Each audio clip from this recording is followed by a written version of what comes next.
Good morning, everyone. My name is Helen Kirsten Dag, and I was assigned to report the first topic.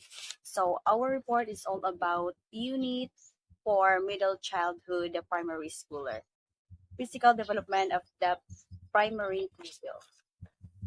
Physical growth during the primary school years is slow but steady. And then, physical development involves four categories, which are number one is having good muscles control and coordination. Number two is developing eye hand coordination. And number three, having good personal hygiene. And number four is being aware of good safety habits. Number one is having good muscles control and coordination. It means how the muscles work together, diri na ma-involve ang balance and coordination. Balance and coordination is important to their growth development. Dayon, kani siya nga stage is makuha na to ni siya katong bata bata as part of the child motor learning. And ma-apply na to ni siya by the time of 2 years of age. Kay the child are able to run, walk, and stand in that age. And then ito na ma-develop ang ilahang muscle skills and coordination. Number two is developing eye-hand coordination. When we say developing eye-hand coordination, na-develop na siya between 6 to 9 years old. And also, ang eye-hand coordination para ma-enhance ang skills sa usa ka bata, imo silang dulaan. Like, play with them like kanang catch the ball para ma-improve ang ilang skills o ma-exercise sila. And number three is having good personal hygiene. Having good personal hygiene is very important sa mga bata. Kay once na matudloan na sila aning personal hygiene, madala na ni nila sa pagkadako. Nindot siya aron sa mga bata mintras gamay pa sila kay para ma-apply pud nila puhon inig dako kay ang personal hygiene para kay all about cleanliness to look good and also para sa layo sa sakit ang mga bata. And number four is being aware of good safety habits. For example, tudluan mo sila like sa bathroom. Tingnan mo sila na never leave the bathroom if the faucet is open. Tapos kanang mga electricity, tudluan nimo na never sticking your fingers or object into electrical outlets and being careful with electrical cords. Next is the height. Height is 2 inches in a year and weight is 6.5 pounds or approx 2.95 kilogram a year. So every year daw na ang bata magkadako or magkataas na edad, ang iyang height po is mapunan og 2 inches in a year. Dayon, ang weight po niya is mapunan po siya 6.5 pounds or approx 2.95 kilogram a year, kada year na magtubo ang bata. Dahil ang factors to consider niya is genes. If ever ang iyahang mga parents or sa side niya is mga dagkon, alayon, mga niwangon or sa mga taason, of course, makuha na sa bata. Dayon, di pud ka matingalang ang bata taas na na kay pareho man sila sa iyang mga relatives or sa iyang parents. Next is food. Food is kanang anaron nimo sila kaon sa mga healthy foods like vegetables. Anaron nimo sila pagkaon og inana dayon ang bata is dali ra mo tubo nga healthy o mudako pod og ang iyang lawas nga healthy unlike sa mga bata nga kanon lang mga junk foods. Of course, ilahang pagdako is dili healthy unlike sa naron mo pagkaon vegetables. Next is diseases and illness. Of course, if ang bata kanang tambok inig lawas, then muklit siya kaniwang, as in niwang siya kayo, mo siya gingon na siya baka naa siya mga disease or illness. Then next is medical condition. Medical condition is barag sa ako lang opinion is murag pare-pareha siya sa medical conditions.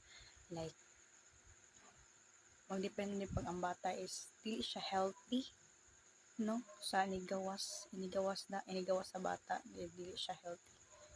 Nga naging siya sakita. Next is climate. Ay, exercise. Exercise is kanang, for example, mong bata is anaron nimo siya og pa-exercise dayon. Magamit mahabit pa na nila, tapos magamit pa na nila enigma, dagko na sila. Ayun, imo ang anak is magdako nga physically fit, ayun, sakto siya sa sakto siya sa exercise. And Okay. Next is bones and muscles. Childhood years are the peak bone producing years because children's bones have proportionately more water and fewer minerals than adults. Ensuring adequate calcium intake helps strengthening. So in this stage, ang bones daw sa mga bata is like dili pa kaayo dili pa kaayo complete kay sa inani nga kuan ani nga stage is ang bata is kanang dili pa bitaw kaayo kanang ilang mga bones, which is dili na sila mabali or mapiang kay in this stage hinay pa mo grow ilang bukog, unlike sa mga adults kay bali dili nakabutang is more water and fewer minerals pa daw ang ilahang bones. Like, dali na dyan sila mapiang mo ng mga bata is kanang labi na sa kanang mga edad pa mga 5 to 6 kay mga kiyat kay na madali na sila mapiang kay ilahang bones is dili pa kayo ihon. Dili pa kayo piang kay di pa man siya complete gyud dayon dugay pud siya mo grow.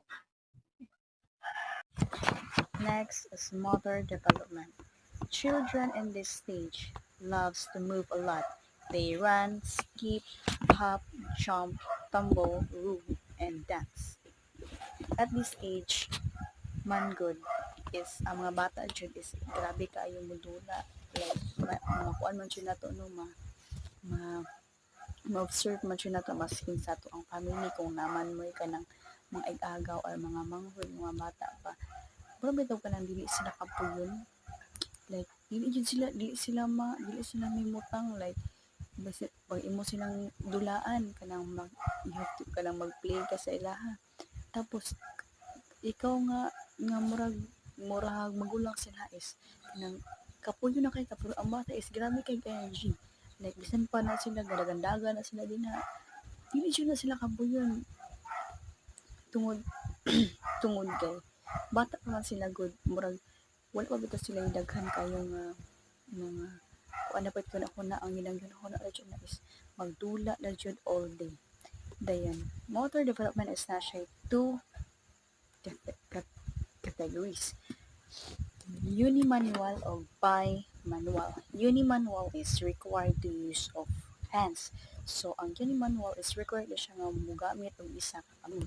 While ang bimanual is required to use of two hands. Yung ang bimanual is required na magamit og duha ka kamot.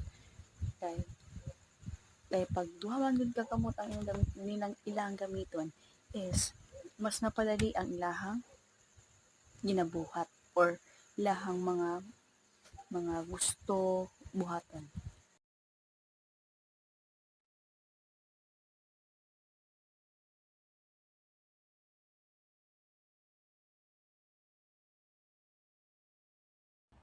Here are the continuation of Eden Undag in her report. So, hello everyone, I am Vivian May Estrera.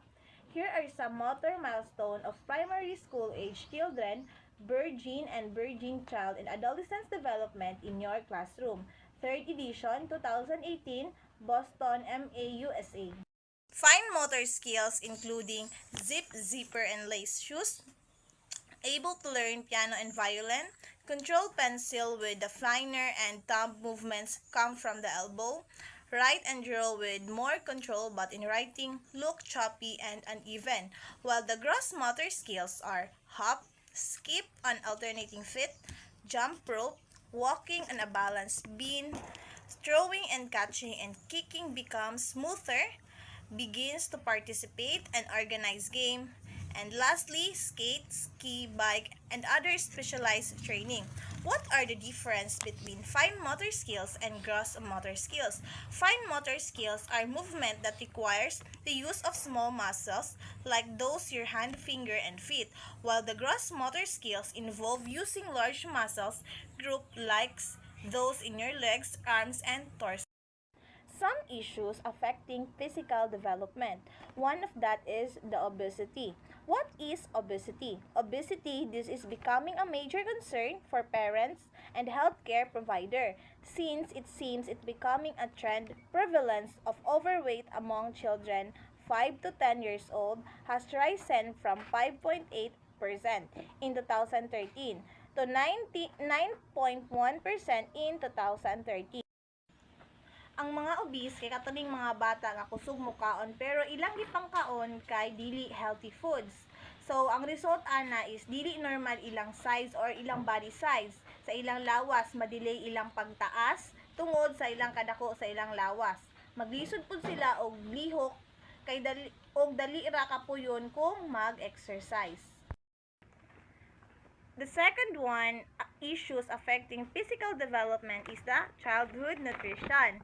So what is childhood nutrition? School-age children diet should include a good supply of vitamins, minerals, and protein found in most fruit and vegetable to combat the trend of eating out and eating too much, which puts children at risk of increased consumption of soft drinks, sugary and salt, snacks like cracker and chips. So kaning childhood nutrition is katong mga bata nga gianad sa ginikanan nga dili mokaon og mga nutrition food. Maapektuhan kini ang ilang pagtubo kay wala na may vitamins kaayo ilang lawas. So kinahanglan kaayo ang bata na mokaon og vegetable og fruits. Aron iyang lawas na is naay good supply og sa vitamins, minerals and protein found in most fruit and vegetables. Some issues affecting the physical development is the sleep. What is sleep? Primary school age children need 9 to 11 hours of sleep every day, including daytime naps. Sometimes, due to their schedule in school, midday naps of siesta is not possible anymore because of these children may need to go to bed earlier rather than nap.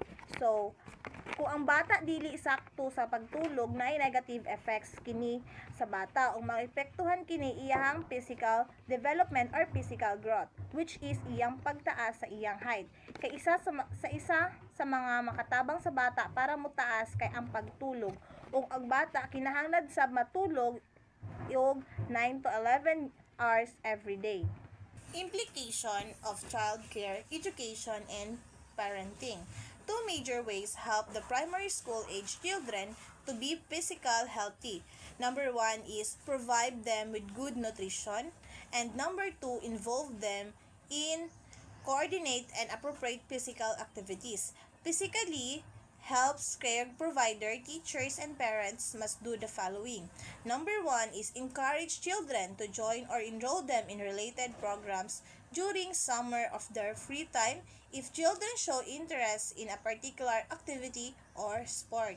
Number two, advocate better nutrition in foods provided in a school canteen by providing healthier option and accessible healthier production.